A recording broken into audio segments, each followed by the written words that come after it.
এই পৃথিবীর বুকে অনেক রকম গ্রাম আছে। কোনো গ্রাম ঘুরতে যাওয়ার জায়গা হিসাবে বিখ্যাত, আবার কোনো গ্রাম বিখ্যাত বিশেষ কোনো খাবারের জন্য। কিন্তু আজ আমরা এমন একটি গ্রামের গল্প বলবো যে গ্রামটা বিখ্যাত বোকামির জন্য। গ্রামের নাম বুরবাকপুর। এসে গেছে, নেমে যান নেমে যান, বুরবাকপুর বুরবাকপুর।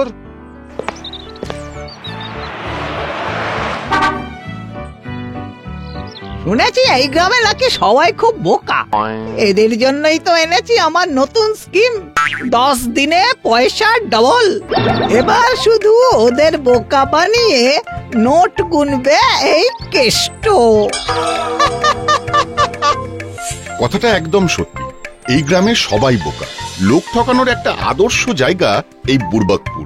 তাই শহর থেকে লোকজন এসে লোক ঠকিয়ে পয়সা উপার্জন করে নিয়ে যায়। বোঝো, বোকা কি আর সাধে বলে? এই গরমে গাছের ছায়ায় না বসে সবাই মিলে রোদে বসে আছে। বলি বলি তোমরা এই গরমের মধ্যে রোদে বসে কি করছো? হ্যাঁ, অপেক্ষা করছি ভাই, আমার নাতি রাজুর জন্য। এই দাদুর নাতি শহরের স্কুল থেকে মাধ্যমিক পাস করেছে গো। মাস্টার জিজ্ঞাসা করেছে এবার কি নিবি, সায়েন্স, আর্টস না কমার্স। আমার তো টাকার অভাব নেই, তাই নাতিকে বলেছি 3টেই নিয়ে নে। ওই তো রাজু এসে গেছে। মাস্টার মশাই আমাকে খুব বকেছে দাদু। বলেছে যতই টাকা থাকুক 3টে সাবজেক্ট একসঙ্গে নেওয়া যাবে না।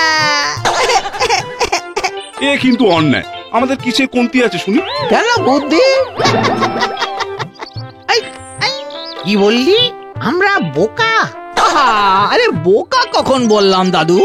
আমি শুধু বললাম তোমাদের বুদ্ধি নেই। ঠিক ঠিক, ও আমাদের বোকা বলেনি, বলেছে আমাদের বুদ্ধি নেই। বুঝতে ভুল করেছি আমি। নো চাপ দাদু। মাইসেলফ শ্রীমান কেষ্ট, শহর থেকে এসেছি তোমাদের জন্য দারুণ একটা স্কিম নিয়ে। আমার কাছে টাকা জমা রাখলে মাত্র 10 দিনে ডবল করে দেবো। দারুণ ব্যাপার। ব্যাংকে টাকা রাখলেও এত টাকা পাওয়া যায় না। তবে কে বলেছে তোমাদের মাথায় বুদ্ধি নেই? না, এই গরমে এবার গরম গরম নোট ছড়ো তো, 10 দিন পরে ডবল করে দিয়ে যাবো। হ্যাঁ,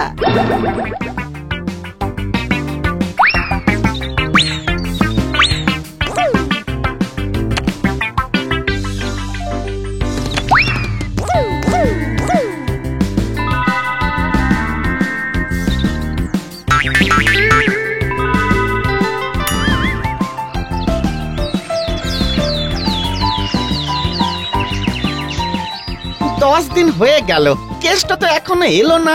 ছেলেটা নিশ্চয়ই আমাদের ঠকিয়েছে। শহরের লোকেরা রোজ আমাদের ঠকায়। সব টাকা ওই ছেলেটাকে দিয়ে দিলাম। হে ঠাকুর, সবাই আমাদের ঠকিয়ে চলে যায়। বুরবাকপুরের এই কষ্ট কি কোনোদিনও ঘুচবে না?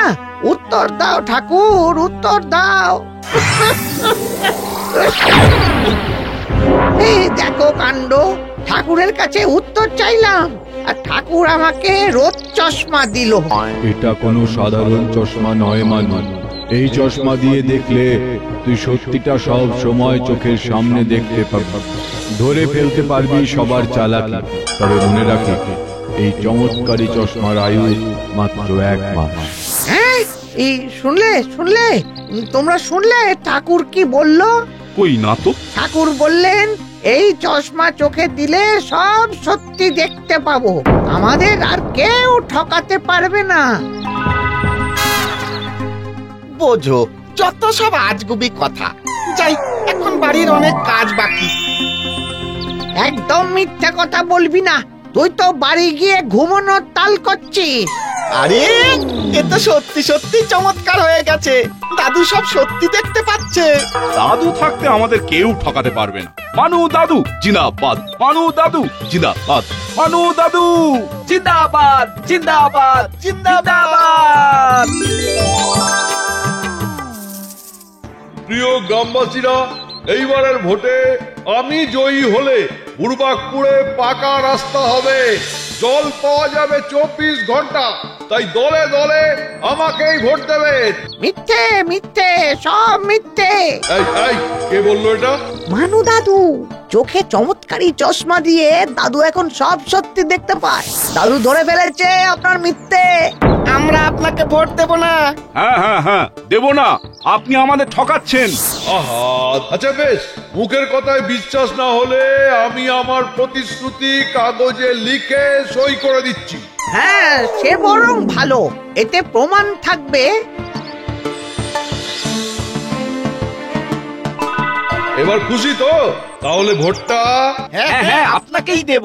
কিন্তু স্যার কাগজ তো ফাঁকা। ওদের মাথাও ফাঁকা, বোকার দল খুলেও দেখবে না যে কি লেখা আছে। এবার গ্রামে পাকা রাস্তা হবে। 24 ঘন্টা জল পাবো, সব তোমার জন্য হচ্ছে দাদু। এরপর চমৎকারী চশমা চোখে দিয়ে মানু দাদু বেরিয়ে পড়লো মিথ্যে ধরতে। গাছের নিচে দুজন প্রেমিক প্রেমিকাকে বসে থাকতে দেখে দাদু কান পেতে শুনল। শহরে আমার বিশাল বড় বাড়ি আছে, আমাকে বিয়ে করলে তোমাকে একেবারে রাজরানী করে রাখবো। এর ফাঁদে পা দিস না মা, বিয়ের পর ছেলেটার ভাঙা বাড়িতে রাজরানী নয় চাকরানী হয়ে থাকবি তুই। এ কি দাদু, তুমি কিভাবে জানলে আমার ওই ভাঙা বাড়ির কথা? তার মানে তুমি একটা মিথ্যেবাদী। ছি ছি ছি ছি ছি ছি, দূর হও এখান থেকে।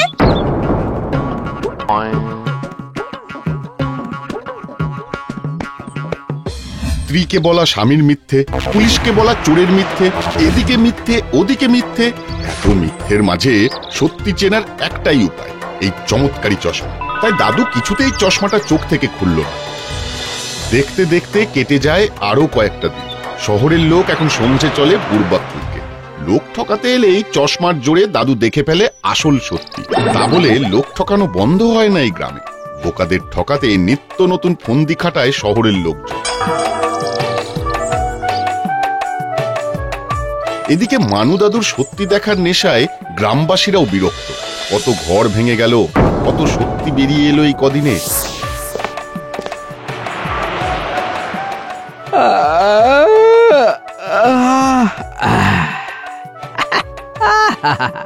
আবার এসে গেছি সেই বুড়বাকপুরে।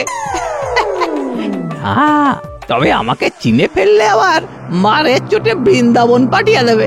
আগে নিজেকে একটু বদলে নি। আমার এবারে টার্গেট মানু দাদুর চশমা। ওটা দিয়েই হবে এবার আমার বিজনেস।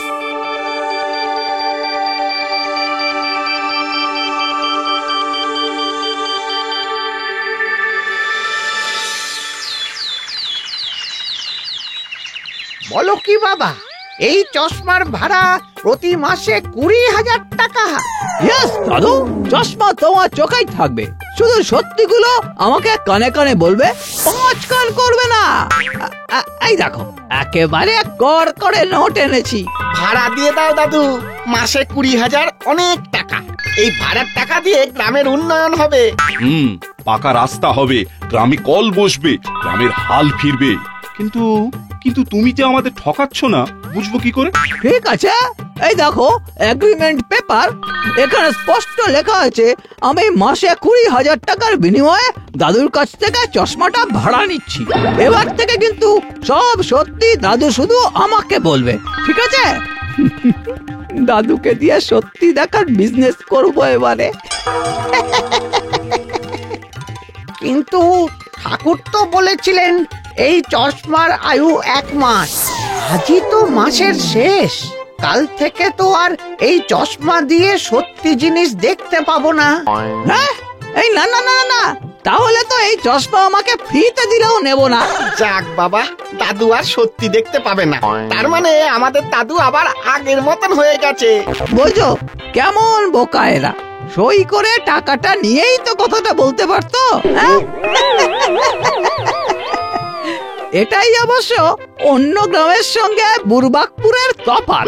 যাক, আবার নতুন কোন স্কিম ভাবতে হবে এদের জন্য। আপাতত পালাই। ঠাকুরের দেওয়া আশীর্বাদেও কোনো লাভ হলো না। বুড়বাকপুর রইল সেই আগের মতোই বোকা।